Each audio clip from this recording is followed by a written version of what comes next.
kebijakan tarif impor Ketika Trump negara-negara menjadi lain bumerang yang berjuang merugikan untuk para petani menegosiasikan Amerika ulang Serikat. terkait kebijakan tarif impor Bagaimana AS, tidak, kerugian China itu disebabkan justru tidak karena akan China mundur. menyetop impor kedelai Iya, dari petani-petani China di menyebut negeri akan paman Sam melakukan tersebut. balasan yang diperlukan kepada AS dan Keputusan berjuang itu sampai diberlakukan akhir. menyusul kenaikan tarif Trump terhadap Namun China ekonomi China sebesar juga akan terpukul 125%. dan terkena Angka dampak terbaru tarifnya kembali Kini, naik jadi perang dagang global pun 145%. dimulai.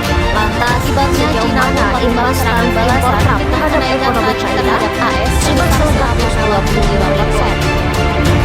Perang dagang luar Halo semuanya, perkenalkan nama saya Aisyah Girika Nahaya dengan NIM V1223072 dari Manajemen Perdagangan kelas A angkatan 2023. Di sini saya akan membahas tentang isu-isu perdagangan internasional yang sedang hangat, yaitu perang dagang antara Amerika Serikat dengan China, mulai dari apa penyebabnya hingga bagaimana pengaruhnya terhadap ekonomi global dan juga ekonomi Indonesia. Konflik dagang antara Amerika Serikat dan China telah berlangsung sejak tahun 2018 dan terus mengalami eskalasi hingga tahun 2025. Nah, perseteruan ini ditandai dengan penerapan tarif impor yang sangat tinggi oleh kedua belah pihak, yaitu Amerika mengenakan tarif hingga 245% terhadap berbagai produk asal China, sedangkan China merespon dengan menetapkan tarif balasan hingga 125% atas barang-barang impor dari Amerika Serikat. Adapun beberapa penyebabnya, yakni yang pertama, defisit perdagangan oleh Amerika Serikat terhadap China, yang artinya nilai impor dari China lebih tinggi dibandingkan dengan nilai ekspor ke China oleh Amerika Serikat. Yang kedua, Amerika Serikat menuduh China melakukan praktek perdagangan tidak adil seperti pencurian kekayaan intelektual, subsidi pemerintah yang tidak adil, dan pembatasan akses pasar bagi perusahaan asing. Lalu yang ketiga yaitu adanya persaingan teknologi dan keamanan global oleh Amerika Serikat dengan menerbitkan kebijakan pembatasan akses perusahaan China ke teknologi Amerika Serikat demi keamanan nasional dan untuk menghambat pertumbuhan kekuatan militer China.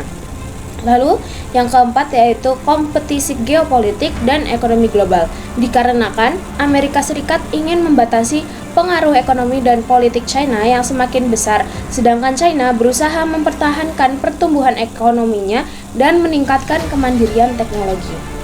Lalu yang kelima yaitu kebijakan kenaikan tarif oleh Amerika Serikat untuk barang impor dari China yang bermulai pada tahun 2018 hingga saat ini dengan persentase paling besar yakni 245%. Namun dengan begitu China justru membalasnya dengan menaikkan tarif sebesar 125%.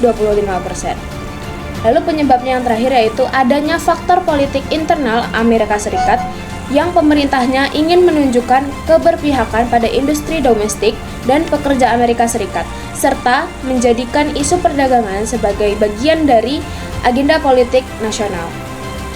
Nah, untuk kesimpulan penyebabnya yaitu Amerika Serikat khawatir akan dominasi ekonomi dan teknologi China, defisit perdagangan yang besar, praktik perdagangan tidak adil, serta persaingan geopolitik dan keamanan nasional. Dengan adanya perang dagang ini antara Amerika Serikat versus China tentu memiliki banyak dampak ke beberapa hal.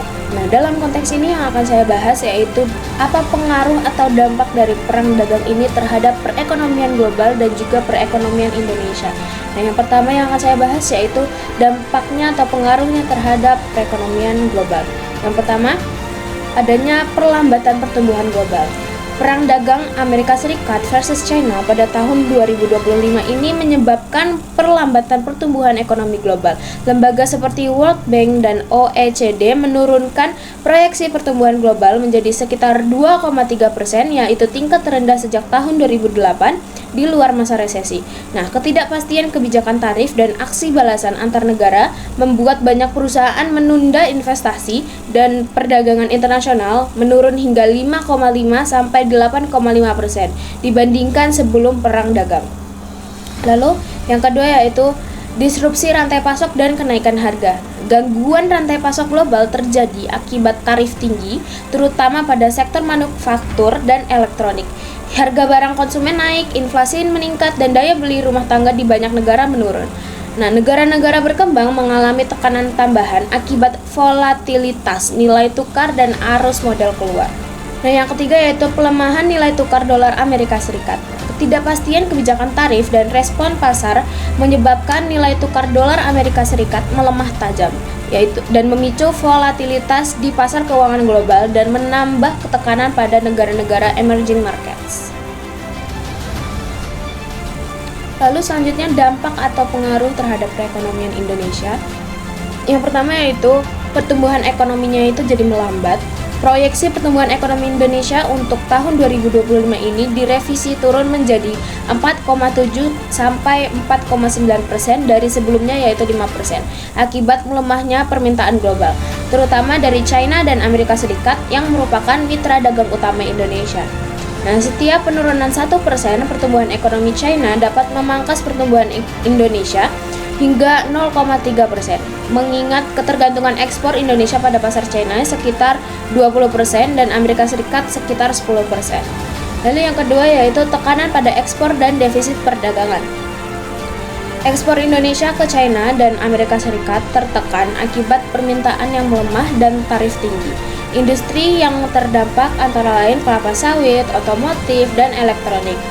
Surplus perdagangan Indonesia dengan Amerika Serikat cenderung menurun, sedangkan defisit dengan China berpotensi melebar karena ekspor ke China melambat sementara impor dari China justru bisa meningkat akibat kelebihan produksi di China. Lalu selanjutnya yaitu volatilitas keuangan dan nilai tukar. Rupiah mengalami tekanan akibat arus modal keluar dan ketidakpastian global, sementara pasar saham Indonesia mengalami penurunan.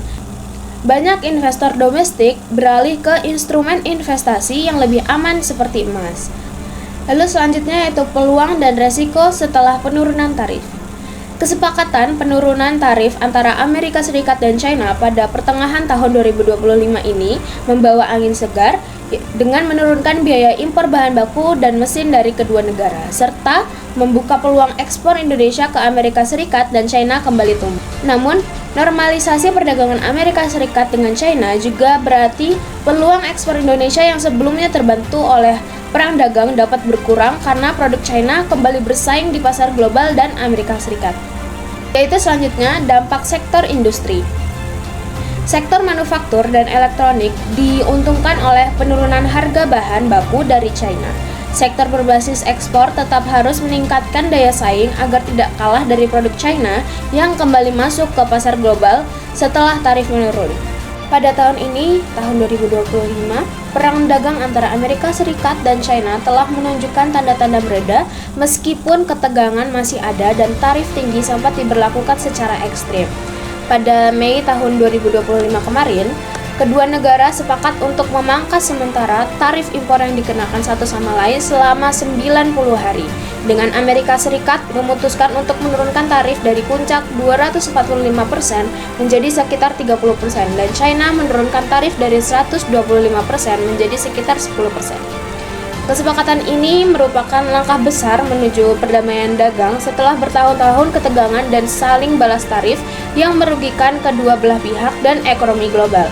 Presiden Amerika Serikat yaitu Donald Trump mengakui bahwa perang dagang telah membebani pertumbuhan ekonomi domestik dan juga global, sehingga membuka ruang negosiasi kembali.